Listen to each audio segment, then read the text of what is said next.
Right, welcome back YouTube. This is a quick video to show you how you can get better internet speed on your laptop or your PC if you're using Wi-Fi. I'm just going to quickly show you my speed, what I'm getting now. So I'm just getting over 80 megs, 90, and the upload speed's about 50. Well, it's gone up a bit, about 67. So that's what I'm getting at the moment. I'm going to show you how I'm going to make this faster now. So I'm going to leave this page here. What you want to do is right click on Windows, go to Run.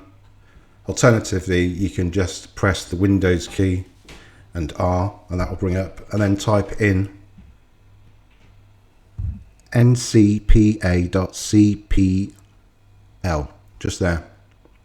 Then once you've done that, that's going to bring up your network settings. Once you're here, right click on it and go to Properties.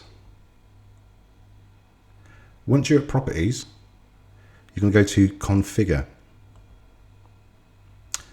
Once on here, you're going to go to Advanced. Now, depending how old your PC or laptop is, 2.4 and 5 gigahertz dual band Wi-Fi adapters have been out for a few years now. And most probably yours is set to 2.4 gigahertz. What that means between the two different hertz is 2.4 gigahertz is more stable over long distance. It can penetrate walls better, where the 5 gigahertz, if you're close in the same house as your router, it's much more faster. But if you're quite a distance away from your router, 2.4 gigahertz is obviously going to be better. So what you need to do is scroll down to preferred band. Once you're on preferred band, go to the value, and I'm going to go to prefer 5 gigahertz. Then we're going to go to fat channel intolerant. So make sure that is disabled. I'd only enable that if you're in, say, a big dormitory or a university or something like that, and there are loads of access points everywhere. All it's going to do is switch from 40 hertz down to 20, so it's going to make it a lot more stable. But having it disabled, and you're in a big building with loads of access points, it's constantly searching for the access point. So if you're just in a home with just one router, keep that disabled. And then the third thing is roaming aggressiveness.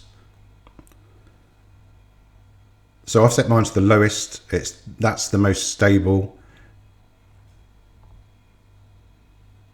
As default, most laptops, PCs, network cards will be set at medium, but I'm going to keep mine at the lowest. So once you've done all that, press OK. You'll see your Wi-Fi adapter disconnect, then wait for it to connect again. I can see mine's connected. I'm going to go straight back to speed test. That was the previous result on 2.4 gigahertz. Let's test it again, and you can see instantly we're getting just over 500 gig, while the upload speed's roughly about the same. So if you're new around here and you are having problems with your speed, your internet speed on your laptop or your PC, just remember to run into your network settings, go into Properties, go into Advanced, and then 3 things that I just done then, try changing them. If you do have any problems, remember to drop a comment in the comment box below, and I shall get back with you with another video. Thanks for watching.